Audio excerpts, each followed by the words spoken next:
അപ്പോൾ എൻ്റെ ചാനലിലേക്ക് എല്ലാ കുട്ടികൾക്കും സ്വാഗതം. ഇന്ന് ദാണ്ടെ ഈദിൻ്റെ തലേ ദിവസത്തെ പ്രിപ്പറേഷൻ്റെ ഒരു വീഡിയോ ആണ് കേട്ടോ. ചെറിയ ചെറിയ ക്ലിപ്സുകളൊക്കെയാണ് ആഡ് ചെയ്യുന്നത്. ഇന്ന് ഞങ്ങൾക്ക് അന്ന് അറഫത്തിൻ്റെ നോമ്പാണ്. അപ്പോൾ അതിന് നോമ്പ് മുറിക്കാൻ വേണ്ടിയുള്ള പ്രിപ്പറേഷനാണ്. ചിക്കൻ കറിയാണ് വെച്ചത്, അതുപോലെ സ്വീറ്റ് പൊട്ടറ്റോ വേവിച്ചിട്ടുണ്ടായിരുന്നു, പിന്നെ ഏത്തക്ക കറി. ഇതിൻ്റെ വീഡിയോ ഞാൻ ഓൾറെഡി അപ്ലോഡ് ചെയ്യാവേ. പിന്നെ ദാണ്ടെ ഞങ്ങൾ നോമ്പ് മുറിക്കുന്ന ടൈമിൽ ഒരുപാട് കടികൾ, എണ്ണ പലഹാരങ്ങൾ വെക്കത്തില്ല, കാരണം പിന്നെ ഫുഡ് കഴിക്കാൻ പറ്റാതായി പോവും. അതുകൊണ്ട് തന്നെ കടയിൽ നിന്ന് ഒന്ന് രണ്ട് കടികൾ വാങ്ങിയിട്ട് ബാക്കിയെല്ലാം വീട്ടിൽ തന്നെയാണ് തയ്യാറാക്കിയത് കേട്ടോ. അതായത് ആപ്പിളും സ്വീറ്റ് പൊട്ടറ്റോയും പിന്നെ ചായയും ഈന്തപ്പഴമൊക്കെ തന്നെയായിരുന്നു ഉള്ളത്. ഹസ്ബൻഡും ഞാനും ഉമ്മയും പിന്നെ എൻ്റെ ഒരു കസിനും കൂടെയാണ് കേട്ടോ. ഞങ്ങളങ്ങനെ ഫുഡൊക്കെ കഴിച്ചു കഴിഞ്ഞതിന് ശേഷം ഇതാണ്ട് എനിക്ക് മെഹന്തി ഇട്ട് തരുവാണ് നഖത്തിൽ. എൻ്റെ വലത്തേക്കയിൽ ഹസ്ബൻഡാണ് ഇട്ടായിരുന്നത് കേട്ടോ.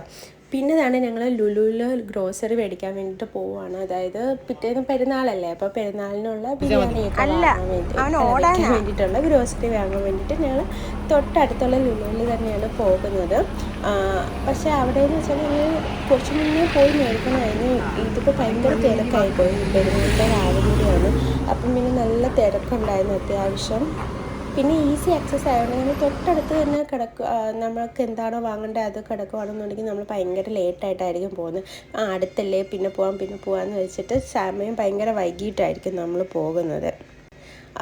ആകെ മൊത്തത്തിൽ ഒരു ഈദിൻ്റെ വൈബ് തന്നെയായിരുന്നു ലുലുവിലും പുറത്തൊക്കെ റോഡിലൊക്കെ. ഇത് ഹൈസാന സ്റ്റോളിലിരിക്കുക എപ്പോഴും ഭയങ്കര നിർബന്ധമാണ് കേട്ടോ. ഞാൻ അധികം വീഡിയോസൊന്നും ലുലുവിൽ എടുത്തിട്ടില്ല, കാരണം ഇതിന് മുന്നേ എന്നെ സെക്യൂരിറ്റി പിടിച്ചിട്ടുണ്ട്. അതിൻ്റെ വീഡിയോ ഫസ്റ്റിൽ നിങ്ങൾക്ക് പോയി കാണാൻ പറ്റും എൻ്റെ അക്കൗണ്ടിലേക്ക് കയറിയാൽ.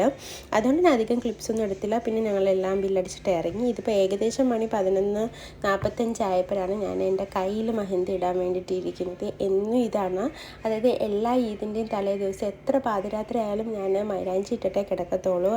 പിന്നെ ഒരു 1-1.5 മണിക്കൂർ എടുക്കും കേട്ടോ ഒരു ഡിസൈൻ കണ്ടുപിടിക്കാൻ. എനിക്ക് ഈ അച്ചൊക്കെ കിട്ടത്തില്ല, അതല്ല പറയുന്നത്, നമ്മുടെ സ്റ്റെയിൻസിൽസോ അങ്ങനെ എന്തൊക്കെയോ പറയത്തില്ല, നമ്മൾ ഈ മൈലാഞ്ചിയുടെ ഓൾറെഡി ഡിസൈനുള്ളത്, അതൊന്നും എനിക്കിഷ്ടമില്ല. ഞാൻ അത്യാവശ്യം ഇടും, ആ രീതിയിൽ ഞാൻ എൻ്റെ കയ്യിൽ തന്നെ ഇടും കേട്ടോ. അങ്ങനെ ഇരിക്കുമ്പോഴാണ് എൻ്റെ ഹസ്ബൻഡ് വരുന്നത്. പുള്ളിക്കാരന് വിശക്കുന്നത്. അങ്ങനെ ഞാൻ നൂണിൽ നിന്ന് നോക്കുവാണ് എന്ത് വേണമെന്ന്. അപ്പോൾ പുള്ളിക്കാരൻ്റെ ഓപ്ഷനും അതിൽ അവൈലബിലിറ്റിയും നോക്കി കുറേ അധികം സമയം വീണ്ടും കളഞ്ഞു. ഞാനങ്ങനെ മെഹന്തി ഇടാനൊന്നും അന്ന് ഇരുന്നില്ല, കാരണം പിന്നെ ഞാൻ പറഞ്ഞു എന്നാൽ ശരി ഞാൻ ഓംലേറ്റ് ഉണ്ടാക്കി തരാമെന്ന് പറഞ്ഞിട്ട് കുറച്ച് ഹെവി ആയിട്ടുള്ള ഓംലേറ്റ്, അതായത് ചീസൊക്കെ ആഡ് ചെയ്തിട്ട് കുറച്ച് സ്പൈസിയും ചീസി ആയിട്ടുള്ളൊരു ഓംലേറ്റ് തയ്യാറാക്കി കൊടുക്കുമായിരുന്നു കേട്ടോ ലാസ്റ്റ്. അപ്പോൾ ഇത്രയൊക്കെയുള്ള എൻ്റെ വിശേഷങ്ങൾ. നിങ്ങൾക്ക് ഇഷ്ടമായെങ്കിൽ എല്ലാവരും ലൈക്ക് ഷെയർ ചെയ്യണം. അതോടൊപ്പം എൻ്റെ ചാനൽ സബ്സ്ക്രൈബ് ചെയ്യാൻ മറക്കല്ലേ.